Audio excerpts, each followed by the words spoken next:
नमस्कार फ्रेंड्स, आप सभी का स्वागत है आपके अपने ही यूट्यूब चैनल एम मिथराजन पर। देखते हैं यहाँ पर बहुत ही महत्वपूर्ण प्रश्न, सामान्य अध्ययन के एक विस्तृत रूप से काफ़ी अच्छे प्रश्न हैं और ना सिर्फ खंड शिक्षा अधिकारी के लिए, कहीं ना कहीं आपको जरूर अभी आने वाले विभिन्न एग्जामों में काम आएंगे, क्योंकि बहुत मेहनत से इन प्रश्नों को आपके लिए लाता हूँ। हर प्रकार के प्रश्नों को कलेक्ट करने की कोशिश करता हूँ, करंट से लेकर इतिहास, हर प्रकार के प्रश्न। तो लास्ट तक बने रहें और वीडियो को जरूर देखें। तो आप लाइक कर दें और समस्त ग्रुप में शेयर करें। हम पहला प्रश्न देखते हैं। विदिशा किस नदी के तट पर स्थित है? आपने पता होगा विदिशा शहर जो सांची है, सांची तो सुना होगा, वो विदिशा डिस्ट्रिक्ट में ही आता है। तो विदिशा किस नदी के तट पर स्थित है? बेतवा। ऑप्शन नंबर ए सही उत्तर होगा। अगला प्रश्न देखते हैं। भारत के वर्तमान राष्ट्रपति रामनाथ कोविंद का जन्म कहाँ हुआ था? कहाँ से संबंध रखते हैं? तो सही उत्तर होगा ऑप्शन तीसरा, कानपुर। नेक्स्ट प्रश्न देखते हैं। वैश्विक शांति सूचकांक 2019 में भारत का स्थान क्या रहा?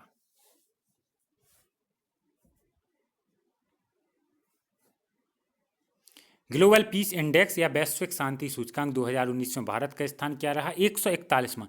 ये कई प्रकार के प्रश्न पूछे जाते हैं, जारी किसके द्वारा किया जाता है? तो फ्रेंड्स बताना चाहूँगा कि 163 देशों में इस बार पार्टिसिपेट इसमें किया था और 141वां स्थान भारत को मिला। ठीक है। और इसकी शुरुआत एक ऑस्ट्रेलियाई प्रौद्योगिकी उद्यमी किसने की थी? स्टीव किल्लेली ने इसकी शुरुआत की थी। और यह किसके द्वारा जारी किया जाता है? यह सूचकांक ऑस्ट्रेलियाई think tank institute for economics and peace द्वारा जारी किया जाता है। तो सही उत्तर होगा ऑप्शन नंबर बी। अगले प्रश्न पर आते हैं। भारत के प्रथम राष्ट्रपति को कब भारत रत्न दिया गया? अगर इस तरह के प्रश्न आपने कर लिए तो मैं समझता हूं कि आप हर प्रकार के प्रश्न के लिए, परीक्षा के लिए आप पूरी तरीके से तैयार है। किसी भी प्रकार के प्रश्न आए आपको उनको करना है और आपको अपना सिलेक्शन जरूर कराना है। तो सही उत्तर होगा भारत के प्रथम राष्ट्रपति राजेंद्र प्रसाद को, जो कि बिहार में जन्मे थे। कब भारत रत्न मिला? 1962 में। ऑप्शन नंबर बी सही उत्तर होगा। अगले प्रश्न पर आते हैं। निम्नलिखित में से किसने क्रांतिकारियों के संगठन अभिनव भारत को संगठित किया था? तो सही उत्तर होगा विनायक दामोदर सावरकर। सी ऑप्शन सही आंसर होगा। अगले प्रश्न पर आते हैं। उत्तर प्रदेश का नया वित्त मंत्री किसे बनाया गया है? उत्तर प्रदेश का नया वित्त मंत्री सुरेश खन्ना को बनाया गया है। पहला ऑप्शन सही आंसर होगा।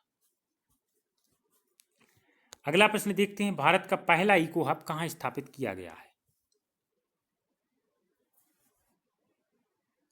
तो सही उत्तर होगा नोएडा, उत्तर प्रदेश। डी ऑप्शन सही आंसर होगा।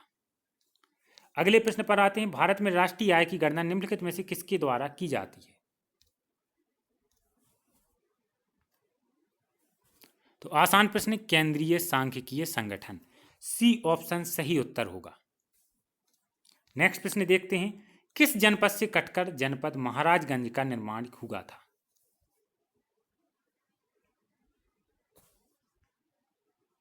तो सही उत्तर होगा गोरखपुर। चौथा ऑप्शन सही आंसर हो जाएगा। एक और इंपॉर्टेंट प्रश्न देखते हैं। निम्नलिखित में से कौन प्रसिद्ध आईएनए मुकदमे के वकील थे?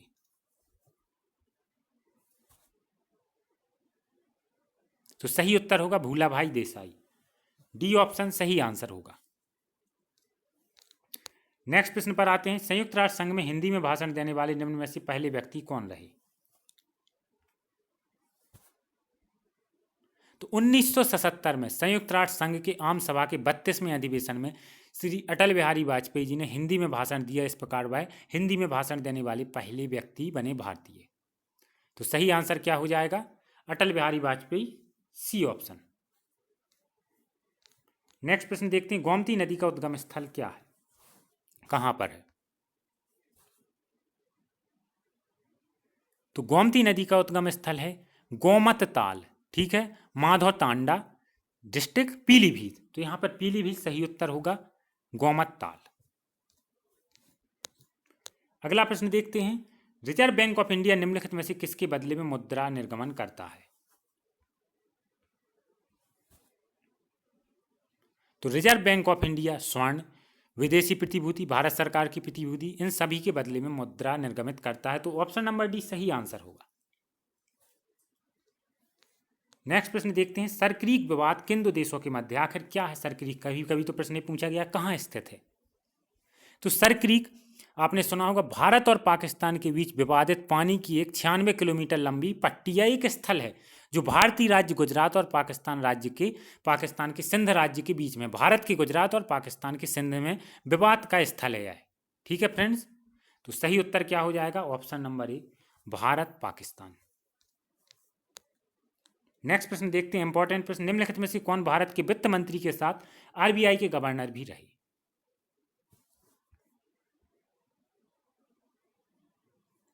तो सही उत्तर होगा सी डी देशमुख, तीसरा ऑप्शन सही आंसर होगा। अगले प्रश्न पर आते हैं, उत्तर प्रदेश में आयोजित कांपिल मेला किस समुदाय से जुड़ा है? तो सही आंसर होगा जैन, ए ऑप्शन सही उत्तर होगा। नेक्स्ट प्रश्न देखते हैं, तानसेन का मकबरा कहाँ स्थित है?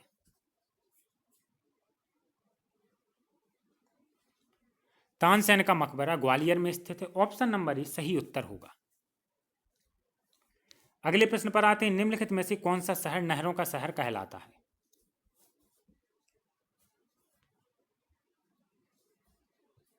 तो वेनिस को नहरों का शहर कहा जाता है, सी ऑप्शन सही आंसर होगा।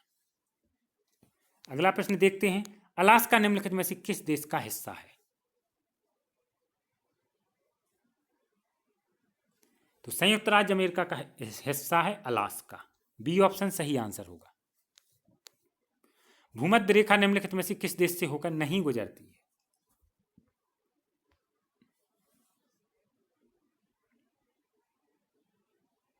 तो सही आंसर हो जाएगा option B, Mexico. Kenya, Indonesia, Brazil, इन सभी देशों से होकर भूमध्य रेखा गुजरती है। ठीक है, मैक्सिको से नहीं गुजरती है, बल्कि मैक्सिको से कर्क रेखा गुजरती है, क्योंकि यह उत्तर की तरफ ज़्यादा चला जाता है और उत्तरी अमेरिका महाद्वीप में आता है मैक्सिको। अगला प्रश्न देखते हैं, बरसाना होली खालिस्तान के साथ खेली जाती है? तो सही आंसर होगा ऑप्शन डी, डंडे। अगले प्रश्न पर आते हैं, हिमालय पर्वत श्रेणियां निम्नलिखित में से किस राज्य का हिस्सा नहीं है? यह भी आसान प्रश्न, उत्तराखंड, सिक्किम, हिमाचल प्रदेश में हिमालय पर्वत श्रेणी फैली हुई, जबकि उत्तर प्रदेश में नहीं है, तो बी ऑप्शन सही आंसर होगा। अगले प्रश्न पर आते हैं, निम्नलिखित में से किस भारतीय राज्य की सीमाएं भूटान राष्ट्र के साथ नहीं मिलती हैं?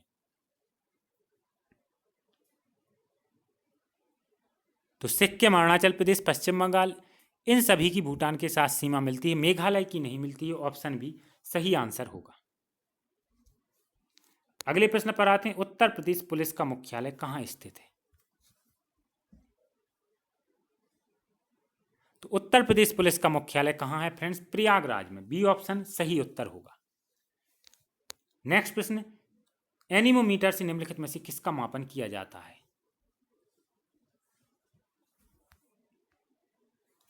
तो सही उत्तर होगा पवन वेग, सी ऑप्शन सही आंसर हो जाएगा।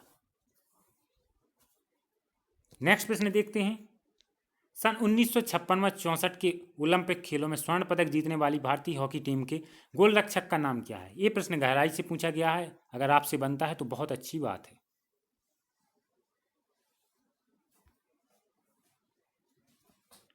तो सही आंसर हो जाएगा option D, Shankar Lakshman. Next प्रश्न देखते हैं, सुब्रतो कप निम्नलिखित में से किससे संबंधित है, किस खेल से संबंधित है? तो सुब्रतो कप फुटबॉल का एक टूर्नामेंट है, ऑप्शन ए सही आंसर होगा। अगले प्रश्न पर आते हैं, केंद्रीय विश्वविद्यालय बाबा साहेब भीमराव अंबेडकर कहां पर है?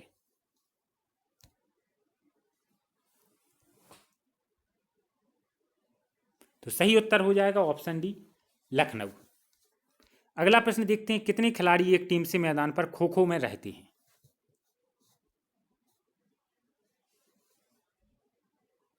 तो सही उत्तर हो जाएगा 9, ऑप्शन सी सही आंसर होगा। नेक्स्ट प्रश्न देखते हैं, निम्नलिखित में से किस ओलंपिक तैराक ने अपने जीवन में रिकॉर्ड 18 स्वर्ण पदक जीते? तो सही आंसर हो जाएगा यूएसए के माइकल फेल्प्स। ठीक है फ्रेंड्स, ए ऑप्शन सही उत्तर होगा। नेक्स्ट प्रश्न देखते हैं, उद्घाटन के बाद लखनऊ के एकाना क्रिकेट स्टेडियम में खेला गया पहला अंतर्राष्ट्रीय क्रिकेट मैच भारत और किस देश के बीच खेला गया एक T20 मैच था? तो सही आंसर हो जाएगा फ्रेंड्स यहाँ पे क्या, भारत और वेस्ट इंडीज। और अभी पहला एक दिवसीय मैच भी भारत और अफ्रीका के बीच होना था, लेकिन कोरोना के कारण स्थगित कर दिया गया। तो सही उत्तर होगा भारत वेस्ट इंडीज। अगले प्रश्न पर आते हैं, टिस्को की स्थापना कब हुई? टिस्को, जिसका फुल फॉर्म है Tata iron and steel company, इसकी स्थापना 1907 में जमशेदपुर में की गई थी। तो बी ऑप्शन सही उत्तर होगा। अगले प्रश्न पर आते हैं, मोहनजोदड़ो निम्नलिखित में से कहाँ स्थित है?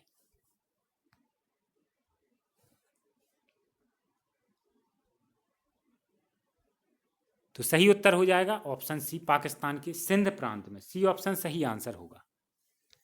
नेक्स्ट प्रश्न देखते हैं, भारत की सबसे बड़ी मस्जिद कहाँ है?